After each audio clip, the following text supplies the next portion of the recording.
Alors, Monsieur le Président, merci de me laisser la parole dans ce présent dossier, et je l'appellerai comme ça, parce qu'en 1996, j'étais avocat criminaliste, et lorsqu'a été introduite la fameuse notion d'emprisonnement avec sursis. Cette notion d'emprisonnement avec sursis, Monsieur le Président, n'est pas arrivée gratuitement, tombée du ciel par quelconque personne qui avait philosophé sur le développement du droit criminel, Monsieur le Président.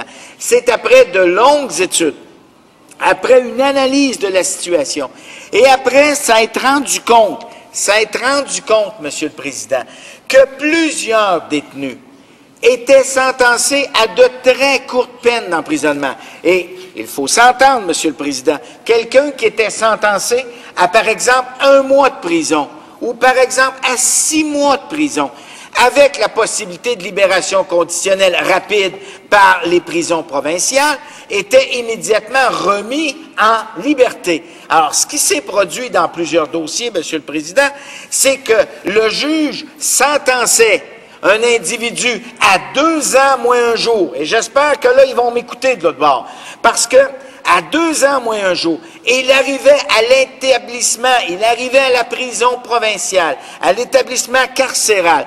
Et comme il y avait une surpopulation, soudainement, 1 mois et demi après, il était remis en liberté, cet individu, sans aucune condition.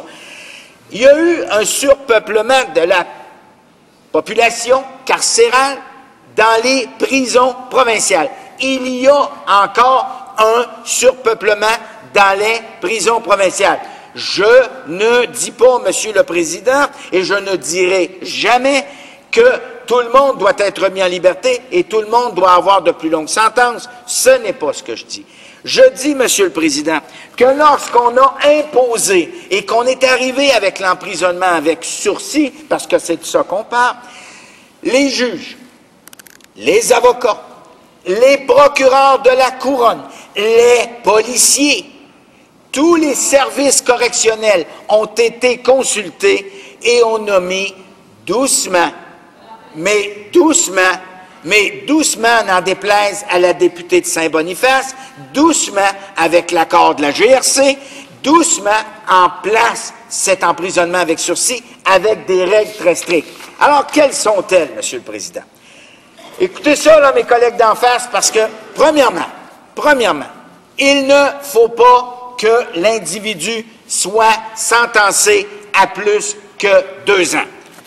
Alors là, il va falloir qu'on arrête de nous charroyer, j'ai hâte de voir la traduction, mais transporter, délivrer, qu'on essaye de nous faire gober des choses qui sont complètement déconnectées de la réalité. Comme si quelqu'un qui était condamné pour trafic de stupéfiants allait purger une peine de détention chez lui, à côté, à rien faire. C'est faux, Monsieur le Président. C'est faux, et je vais y revenir dans quelques instants, parce que certains de mes collègues d'en face, et je le sais qu'ils ne le feront pas pour des raisons purement idéologiques, auraient intérêt à lire et à relire les articles 742 et suivants concernant l'emprisonnement avec sursis, et surtout à lire et à relire les articles 718 à 718.2 qui parlent des principes de la détermination de la peine, et je vais y revenir dans quelques instants. Alors là, avant qu'un juge impose un emprisonnement avec sursis, cet individu doit être reconnu coupable d'une infraction qui n'est pas punissable d'une peine minimale d'emprisonnement. Alors, dès l'instant, là, où qu'on arrête de nous rabâcher les oreilles, dès l'instant où quelqu'un a une peine minimale d'emprisonnement, c'est fini, il s'en va, il peut pas, il n'est pas éligible à un emprisonnement avec sursis. Le juge doit avoir établi que l'infraction devrait donner lieu à une peine d'emprisonnement de moins de 2 ans. Alors là, que fait le juge? Il s'adresse à l'individu et lui dit, « Monsieur, Madame, vous méritez une peine d'emprisonnement et cette peine d'emprisonnement pourrait être de 2 ans, moins 1 jour. Alors, j'ai décidé de vous imposer une telle peine, mais vous allez la purger dans la société. » Et je vais y revenir. Le juge doit être convaincu que le fait de purger Et c'est ça, Monsieur le Président, c'est ça qui horripile nos amis conservateurs. Le juge doit être convaincu que le fait de purger la peine au sein de la collectivité ne mettrait pas en danger la sécurité du public.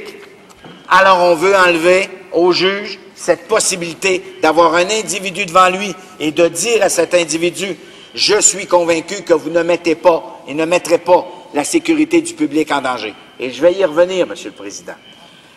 Le juge doit être convaincu que la peine avec sursis est conforme au principe de la détermination de la peine définie aux articles 718 à 718.2 du Code criminel. Là, Monsieur le Président, là, va vous donner un cours. Monsieur le Président, on va les lire. 718, pas n'importe qui, là. Les juges, et ça a été mis dans le Code criminel, Monsieur le Président. Et c'est à la demande des corps de police, des procureurs de la Couronne, des avocats de la défense et des juges. On a mis dans le Code criminel à l'article 718. Écoutez ça, Monsieur le Président. Le prononcé des peines a pour objectif essentiel de contribuer, parallèlement à d'autres initiatives de prévention du crime, au respect de la loi et au maintien d'une société juste, paisible et sûre par l'infliction de sanctions justes visant un ou plusieurs des objectifs suivants. A. Dénoncer le comportement illégal. 2. Dissuader les délinquants et quiconque de commettre des infractions. C. Isoler au besoin les délinquants du reste de la société. D. Favoriser la réinsertion sociale des délinquants, Monsieur le Président. Je vais le répéter parce que ça, dans l'oreille du Parti conservateur, ils ne comprennent pas ça. Favoriser la réinsertion sociale des délinquants. E. Assurer la réparation des torts causés aux victimes ou à la collectivité. F. Susciter la conscience de leur responsabilité chez les délinquants, notamment par la reconnaissance du tort qu'ils ont causé aux victimes et à la collectivité. Et là, on a ajouté, et ça, Monsieur le Président, ça fait pas un siècle et demi, là. En 2005, on a ajouté 718.01 et 718.1, et écoutez ça, Monsieur le Président, 718.2. Le tribunal détermine la peine à infliger compte tenu des principes suivants. Pas moi qui l'ai mis, là. C'est dans le Code criminel. Il devrait amender le Code criminel à l'article 718 s'ils veulent l'enlever. Mais le tribunal, la peine devrait être adaptée aux circonstances aggravantes ou atténuantes liées à la perpétration de l'infraction ou à la situation du délinquant sont notamment considérées comme circonstances aggravantes des éléments de preuve établissant que l'infraction est motivée par des préjugés ou haine, etc., etc. Monsieur le Président, ce que je veux vous dire par là, il y a une différence fondamentale entre ce côté-ci de la Chambre et l'autre côté.